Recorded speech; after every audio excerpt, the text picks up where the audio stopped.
மத்தேயு 7ஆம் அதிகாரம். நீங்கள் குற்றவாளிகள் என்று தீர்க்கப்படாதபடிக்கு மற்றவர்களை குற்றவாளிகள் என்று தீர்க்காதிருங்கள். ஏனெனில் நீங்கள் மற்றவர்களை தீர்க்கிற தீர்ப்பின்படியே நீங்களும் தீர்க்கப்படுவீர்கள். நீங்கள் மற்றவர்களுக்கு அளக்கிற அளவின்படியே உங்களுக்கும் அளக்கப்படும். நீ உன் கண்ணில் இருக்கிற உத்திரத்தை உணராமல் உன் சகோதரன் கண்ணில் இருக்கிற துரும்பை பார்க்கிறதென்ன? இதோ உன் கண்ணில் உத்திரம் இருக்கையில் உன் சகோதரனை நோக்கி நான் உன் கண்ணிலிருக்கிற துரும்பை எடுத்து போடட்டும் என்று நீ சொல்வதெப்படி? மாயக்காரனே, முன்பு உன் கண்ணிலிருக்கிற உத்திரத்தை எடுத்து போடு, பின்பு உன் சகோதரன் கண்ணிலிருக்கிற துரும்பை எடுத்து போட வகை பார்ப்பாய். பரிசுத்தமானதை நாய்களுக்கு கூடாதேயுங்கள், உங்கள் முத்துகளை பன்றிகள் முன் போடாதேயுங்கள். போட்டால் தங்கள் கால்களால் அவைகளை மிதித்து திரும்பிக் கொண்டு உங்களை பீறிப் போடும். கேளுங்கள், அப்பொழுது உங்களுக்கு கொடுக்கப்படும். தேடுங்கள், அப்பொழுது கண்டடைவீர்கள். தட்டுங்கள், அப்பொழுது உங்களுக்கு திறக்கப்படும். ஏனென்றால் கேட்கிற எவனும் பெற்றுக்கொள்ளுகிறான், தேடுகிறவன் கண்டடைகிறான், தட்டுகிறவனுக்கு திறக்கப்படும். உங்களில் எந்த மனுஷனானாலும் தன்னிடத்தில் அப்பத்தை கேட்கிற தன் மகனுக்கு கல்லை கொடுப்பானா? மீனை கேட்டால் அவனுக்கு மத்தேயு 7ஆம் அதிகாரம். நீங்கள் குற்றவாளிகள் என்று தீர்க்கப்படாதபடிக்கு மற்றவர்களை குற்றவாளிகள் என்று தீர்க்காதிருங்கள். ஏனெனில் நீங்கள் மற்றவர்களை தீர்க்கிற தீர்ப்பின்படியே நீங்களும் தீர்க்கப்படுவீர்கள்.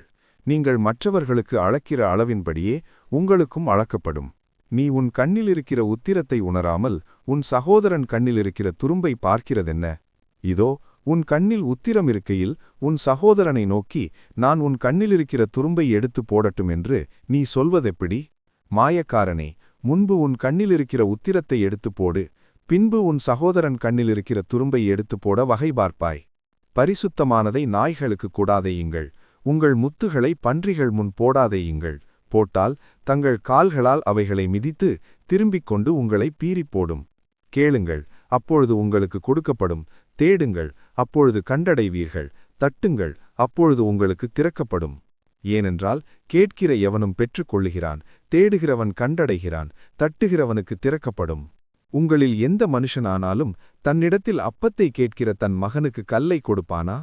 மீனை கேட்டால் அவனுக்கு பாம்பை கொடுப்பானா? ஆகையால் பொல்லாதவர்களாகிய நீங்கள் உங்கள் பிள்ளைகளுக்கு நல்ல ஈவுகளை கொடுக்க அறிந்திருக்கும்போது பரலோகத்திலிருக்கிற உங்கள் பிதா தம்மிடத்தில் வேண்டிக் கொள்கிறவர்களுக்கு நன்மையானவைகளை கொடுப்பது அதிக நிச்சயமல்லவா? ஆதலால் மனுஷர் உங்களுக்கு எவைகளைச் செய்ய விரும்புகிறீர்களோ அவைகளை நீங்களும் அவர்களுக்குச் செய்யுங்கள். இதுவே நியாயப்பிரமாணமும் தீர்க்கதரிசனங்களுமாம். இடுக்கமான வாசல் வழியாய் உட்பிரவேசியுங்கள். கேட்டுக்குப் போகிற வாசல் விரிவும் வழி விசாலமுமாயிருக்கிறது, அதின் வழியாய் பிரவேசிக்கிறவர்கள் அநேகர்.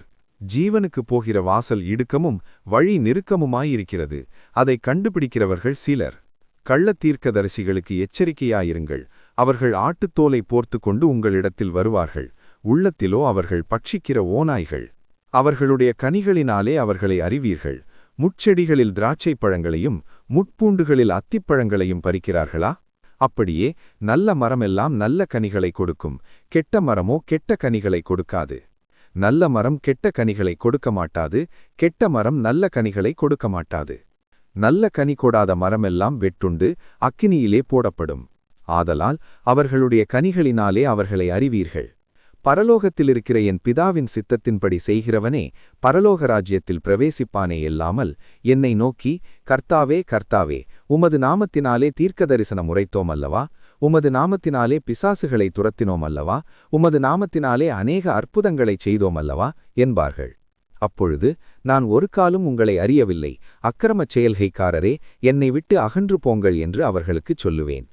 ஆகையால் நான் சொல்லிய இந்த வார்த்தைகளை கேட்டு இவைகளின்படி செய்கிறவன் எவனோ அவனை கன்மலையின் மேல் தன் வீட்டைக் கட்டின புத்தியுள்ள மனுஷனுக்கு ஒப்பிடுவேன். பெருமழை சொரிந்து பெரும்வெள்ளம் வந்து காற்று அடித்து அந்த வீட்டின் மேல் மோதியும் அது விழவில்லை, ஏனென்றால் அது கன்மலையின் மேல் அஸ்திபாரம் போடப்பட்டிருந்தது.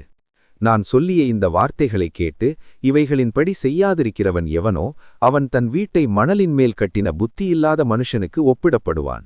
பெருமழை சொரிந்து பெரும்வெள்ளம் வந்து காற்று அடித்து அந்த வீட்டின் மேல் மோதியும் அது விழவில்லை, விழுந்து முழுவதும் அழிந்தது என்றார்.